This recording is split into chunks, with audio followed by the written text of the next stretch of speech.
நிலத்தடி நீர் எங்கிருந்து வருகிறது? அறிவியல் பேசும் குர்ஆன். குர்ஆனில் 23:18 இறைவன் என்ன சொல்கிறேன்னாக்க, வானத்திலிருந்து அளவோடு தண்ணீரை இறக்கினோம், அதை பூமியில் தங்க வைத்தோம், அதை போக்கி விடுவதற்கும் நாம் ஆற்றல் உடையவர்கள் அப்படிங்கிறான். அரபியில் அது வந்து வா இன்ன அலா தஹாபின் பிஹ் வம வா அன்சல்னா மின சமாஇ மான் கதீரன் ஃபஸ்கன்னாஹு ஃபில் அர்சி அல்லா கதீருன் அப்படின்னு இறைவன் சொல்கிறான். இந்த வசனம் 23:18 நிலத்தடி நீர் பற்றி பேசுகிறது. பூமியின் மேற்பரப்பில் தண்ணீர் இருப்பது போல் பூமியின் கீழ்ப்பரப்பிலும் பெரிய ஆறுகளும் ஏராளமான தண்ணீரும் உள்ளன. கடல் நீர் மணல் வழியாக கீழே இறங்கி அதுதான் நிலத்தடி நீராக சேமிக்கப்படுகிறது என்று மக்கள் நம்பியிருந்தார்கள். ஆனால் அது உண்மையல்ல என்று இப்போது கண்டுபிடித்துள்ளனர். கடல் நீர் நிலத்தடி நீராக சேமிக்கப்படுகிறது என்றால் நிலத்தடி நீர் ஒருபோதும் குறையக்கூடாது. எப்போதும் கடலில் நீர் இருந்து கொண்டே இருப்பதால் எப்போதும் நிலத்தடி நீரும் குறையாமல் இருந்து கொண்டே இருக்க வேண்டும். எனவே கடல் நீருக்கும் நிலத்தடி நீருக்கும் சம்பந்தம் இல்லை என்று இப்போது கண்டுபிடித்துள்ளனர். அதான உண்மை. இப்போ வந்து நிலத்தடி கடல் நீர் நிலத்தடிக்கு வந்துச்சுனாக்க கடலுடைய நீர் மட்டும் குறையணும். ஆனால் நீர் மட்டும் அந்த கடலுடைய நீர் மட்டும் குறையிறது கிடையாது. அது அப்படியே தான் இருக்குது.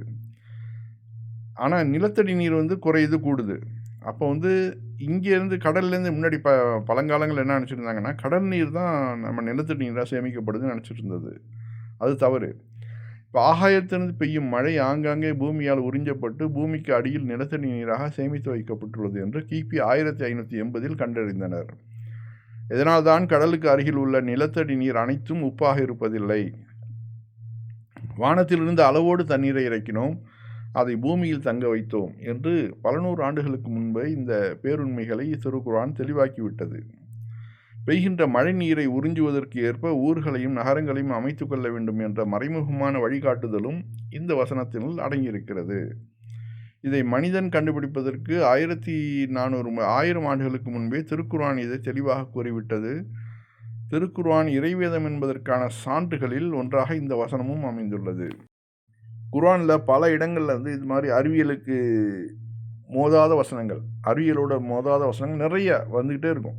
எந்த வசனத்தை எடுத்தாலும் உங்களுக்கு இப்பொழுது கண்டுபிடிக்கப்பட்ட அறிவியலுக்கு எந்த ஒரு முரண்பாடும் இருக்காது.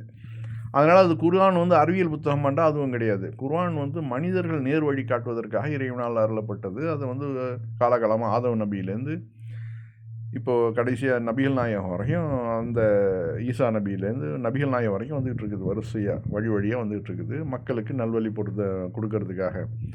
அந்த குர்ஆனில் இறைவன் வந்து இது என்னுடைய வசனம் தான் அப்படின்னு சொல்கிறதுக்காக தான் இது மாதிரியான வசனங்களை அங்கேயும் வந்து கோடிட்டு காட்டுவோம். இது வந்து நபிகள் நாயகம் சொல்லியிருக்க முடியாது அப்படின்னு. சாதாரண அரபு மொழி நல்லா தெரிஞ்சவங்க, இல்லை அரபு மொழியை நல்லா இந்த மொழிபெயர்ப்பு நல்லா உள்வாங்கினவங்க வந்து கண்டிப்பாக வந்து புரிஞ்சுக்குவாங்க.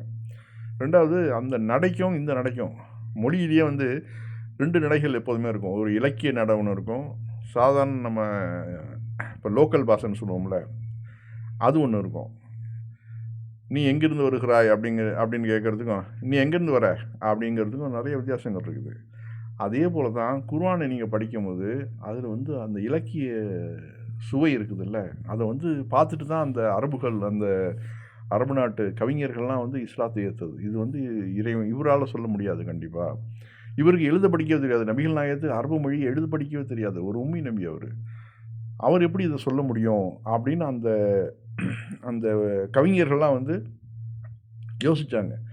இந்த குர்ஆனுக்கு அதாவது போட்டியாக நாங்களும் கவிதை எழுதுகிறோன்னு சொல்லிட்டு உட்காந்து எழுதுனாங்க. அல்காரியத்து ஒல் மல்காரியா ஒமாதுராக்க மல்காரியான்னு சொல்லிட்டு ஒரு குர்ஆன் வசனம் வரும். அதுக்கு தான் அல்ஃபீலு மல்ஃபீலு ஒமாதுராக்கா மல்ஃபீலு அப்படின்னு அவன் வந்து கவிதைகள் எழுதினான். அதாவது யானை, இது என்ன தெரியுமா, இந்த யானைக்கு ஒரு வால் இருக்குது, இப்படி. அதாவது எந்த ஒரு பொருளும் இல்லாமல் இங்கே வந்து கவிதை நடையாகவும் இருக்கும், அதே சமயத்தில் பொருள் புரிந்தும் இருக்கும், எல்லா மக்களுக்கும் ஒத்து வரக்கூடிய கருத்துக்கள் அதில் இருக்கும். அறிவியலுக்கு இந்த ஒரு முரண்பாடும் இருக்காது. இத்தனையும் சார்ந்தது தான் இந்த குர்ஆனுடைய வசனங்கள். நெடுக நீங்கள் பார்த்தீங்கன்னாக்க இதை வந்து நபிகள் நாயகம் ஒரு கிராமத்தில் பிறந்தவர். அந்த மக்களும் வந்து கல்வி அறிவு பெற்றவர்களா? அவர்களும் கிடையாது. அவர்களும் ஒரு கல்வி அறிவு பெற்றவர் கிடையாது. இல்லை பைபிள்லேருந்து காப்பி அடிச்சிட்டாருனாக்க பைபிள்லேருந்து ஒரு சில வசனங்கள் இதில் இருக்குது. ஆனால் முக்கால்வாசி வசனங்கள் வந்து அதில் அப்படியே மாறுது.